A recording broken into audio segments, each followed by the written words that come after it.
बच्चों, कल मैंने आपको आउटलाइन बताई थी और डिक्टेशन देने का कहा था 100 शब्द प्रति मिनट गति का। तो आज मैं आपको उस डिक्टेशन को दे रहा हूँ। एक बार फिर से देख लें जो आउटलाइन उस डिक्टेशन में आ रही है। एक बार प्रैक्टिस भी कर लें आप। कमज़ोर वर्ग के लिए उच्चतम न्यायालय कार्यान्वयन के लिए कड़ाई से पालन किया जा रहा है। सामाजिक रूप से अलग करने के लिए आर्थिक सामाजिक गठन किया गया है। उल्लेख करने के लिए खत्म करना चाहिए। देश की कार्यसूची भारत सरकार सोवियत संघ के रूप में विकराल रूप से दिल दहला देने वाली। देख सुनकर सबको ऐसा लगता है कि चुनाव आयोग विचार कर रही है। दरिया दिली, ठोस कदम, तर्कशील लोग, राष्ट्रीय सुरक्षा सलाहकार। परिणाम स्वरूप वित्त मंत्री के मुताबिक करोड़ रुपए का नुकसान कम हो सकता है। यह साबित है कि बड़े पैमाने पर सामान्य स्थिति में राष्ट्रीय कार्यसूची स्वीकार कर लिया है, साबित कर दिया है। बोलने से पहले कड़वी शिकायत दिन ब दिन विकट स्थिति के लिए अंतिम संस्कार, जीवन मरण, कोरोना पीड़ित देर से ही आड़े हाथ ले रहा है। दोबारा पॉजिटिव केंद्र राज्यों के बीच जानलेवा लक्षण। इसका मतलब क्या है? तो बच्चों, ये मैंने आपको आउटलाइन बताई। अब इसका मैं डिक्टेशन दे रहा हूँ 100 शब्द प्रति मिनट गति से। अब आप इसका डिक्टेशन लिखेंगे।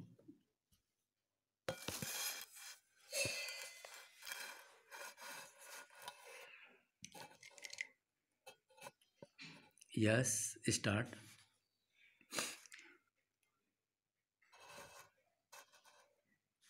कमज़ोर वर्गों के लिए हमने पहले ही कदम उठाए हैं। उच्चतम न्यायालय के फैसले के कार्यान्वयन के लिए हमने कार्रवाई शुरू की है। उल्लिखित समय सीमा का कड़ाई से पालन किया जा रहा है। दूसरे पिछड़े वर्गों से सामाजिक रूप से अगड़े लोगों, वर्गों और सुविधा संपन्नों को अलग करने के लिए संबद्ध और जरूरी सामाजिक आर्थिक मापदंड का प्रयोग करने के वास्ते एक कमेटी का गठन किया गया है, जो सरकार को आधारों का उल्लेख करने के लिए सलाह देगी और मनोरंजन, परीक्षण और समावेश करने के लिए अनुरोध की सिफारिश तथा दूसरे पिछड़े वर्ग के नागरिकों की सूची में ज़्यादा या कम समावेश की शिकायतों के लिए एक स्थायी निकाय की स्थापना की जा रही है। उच्चतम न्यायालय ने फिर एक बहुत जटिल फैसला किया है। इस मामले की कहीं समाप्ति होनी चाहिए और यहाँ उच्चतम न्यायालय के फैसले को लागू कर हमें इसे खत्म करना चाहिए। सरकार भी यही करने का संकल्प किए हुए है। उच्चतम न्यायालय ने निर्धारित सीमा के अनुसार कदम उठाए हैं। जैसा कि मैंने अभी कहा है कि देश की कार्यसूची थोड़ी अलग और अनावश्यक जगह पहुंच गई थी। सौभाग्य से तनाव बहुत चिंताजनक नहीं है। मैं जानता हूं कि बम्बई के दंगों के परिणाम स्वरूप सरकार को वित्त मंत्री के मुताबिक 4000 से 5000 करोड़ रुपए का नुकसान हुआ है। यह थोड़ा कम हो सकता है, लेकिन स्थिति अपनी पुरानी अवस्था में लौटती जा रही है। स्थिति तेजी से सामान्य होती जा रही है। जनवरी और फरवरी के आंकड़ों से स्पष्ट लगता है कि अर्थव्यवस्था और निर्यात सहित सभी वस्तुओं में दोबारा ऊपर उठने की प्रवृत्ति है। इसलिए यह एक आशाप्रद और स्वस्थ कारक है जिससे हमें मजबूत होना चाहिए।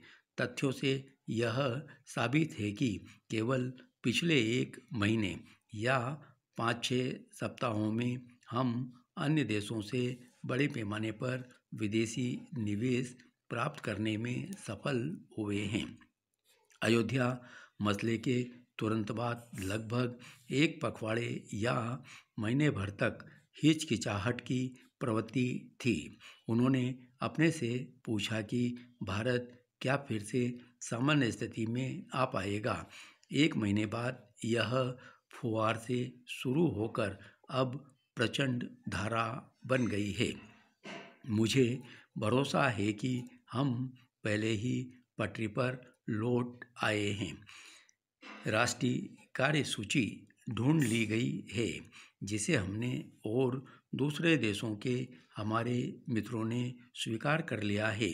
राष्ट्रपति की यात्रा ने निसंदेह साबित कर दिया है कि विश्व के हिस्सों से हमारे संबंध हमेशा की तरह नज़दीकी बन रहे हैं, चाहे वे देश किसी भी स्थिति में हो।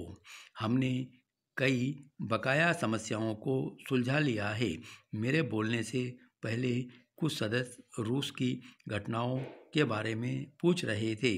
अब हमने रूस के साथ सभी बकाया सवालों को ज़्यादा या कम सुलझा लिया है। केरल, आंध्र प्रदेश और दूसरे राज्यों से कई किसान लंबी कड़वी शिकायतें लेकर आते हैं। वे जो उपजा रहे हैं वह आगे नहीं बढ़ रहा है।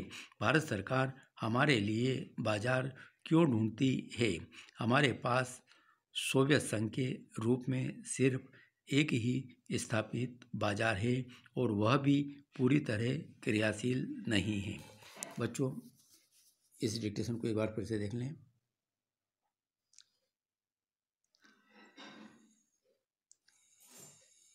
इस डिक्टेशन को आप अच्छे से प्रैक्टिस करें और उसके बाद इसकी आउटलाइन भी देख लें।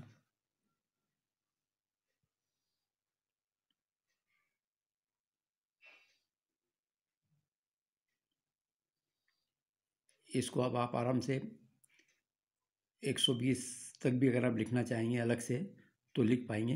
100 की स्पीड से तो आराम से हर बच्चा लिख लेगा, ये ध्यान रहे। अगर आपको अच्छी लगती है आउटलाइन तो लाइक भी करें। धन्यवाद।